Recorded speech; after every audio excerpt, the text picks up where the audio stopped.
Good morning, Sam. It is Monday, September 12th, 2022. The movies were dying long before COVID. When was the last time you actually went to the movie theater?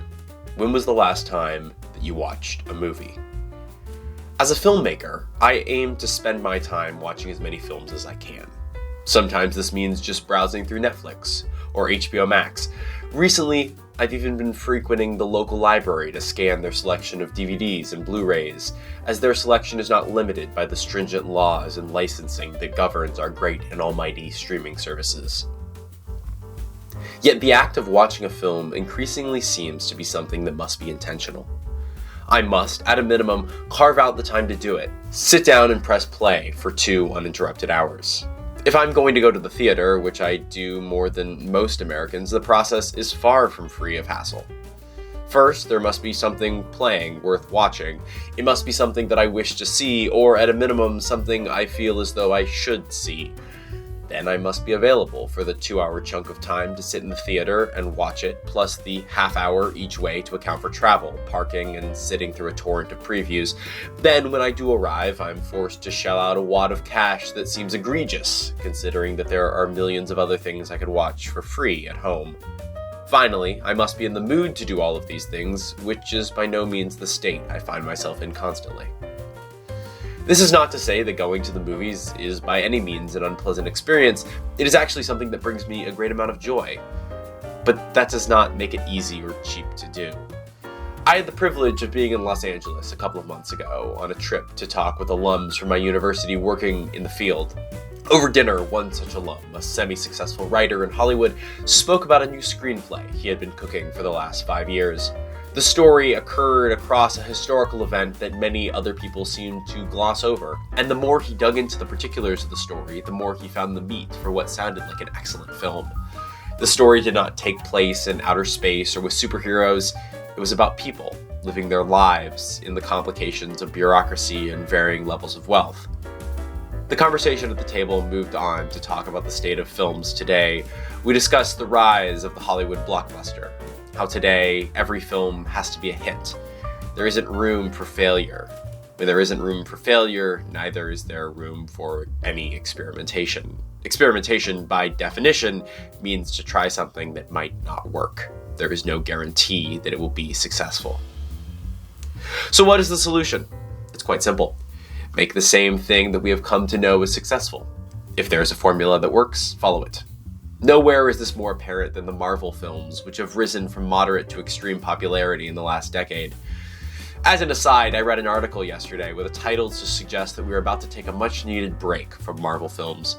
The article said that in the last 12 months, there have been more than 18 Marvel shows and films released. The quote-unquote break that it suggested, a little tongue-in-cheek, was 35 days until the next show would drop. But Marvel films make money. They make a lot of money. In 2021, the top 4 highest-grossing films were Marvel superhero movies. The list of the top 10 highest-grossing films of all time include Avengers, Avengers Infinity War, and Avengers Endgame. These movies bring people to theaters. Studios know that these kind of films make a lot of money. Not only that, they know the specific structure within the film that makes them successful. The films are formulaic to their core. There is always a big fight, and the good guys always win. Studios today are not willing to take the risk to dump a bunch of money into some story that isn't guaranteed to make a profit. Films are also not cheap to make, with the low end being around $5 million and the high end going up to $200 or $300 million per movie. The studio has to know that they will recoup their investment. The conversation at the table finally turned back to the screenplay. The writer explained how he pitched it to a couple of places and there was little to no interest in making the movie.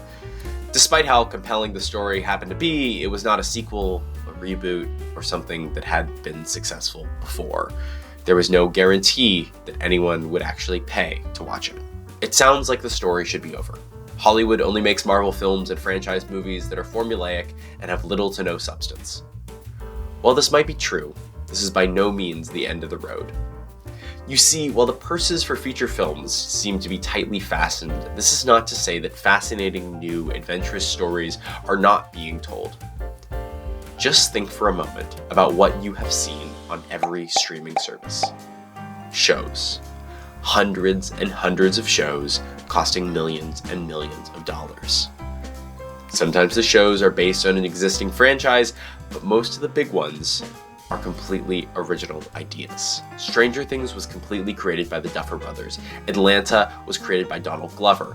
Barry was an original idea by Bill Hader. The list goes on and on. Shows today are allowed to be about anything. I just finished watching Pam and Tommy, the Hulu original about the Pamela Anderson and Tommy Lee sex tape. None of these shows function like old television either. It used to be the case that you could turn on the TV and catch whatever episode of Friends or Law & Order was playing. You didn't need to know what had happened before this episode at all.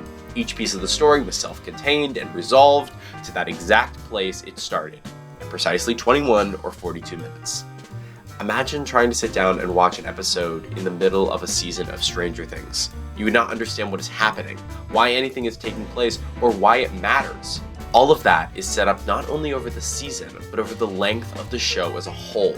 With any of these shows, you have to start at Season 1, Episode 1, and work your way forward. With some shows, such as Game of Thrones, having as many as 73 episodes to get through before you conclude the story. Also remember that these episodes are no longer constrained to the 42-minute network television rule. They can now run as long as they want. The last 3 episodes of Season 4 of Stranger Things were 74, 73, and 108 minutes long. These are movie-length episodes for television. There seems to be something amiss. I thought that people's attention spans were dropping, yet millions of people are willing to sit captivated and watch not one, but many episodes of these shows in a row. What is actually going on?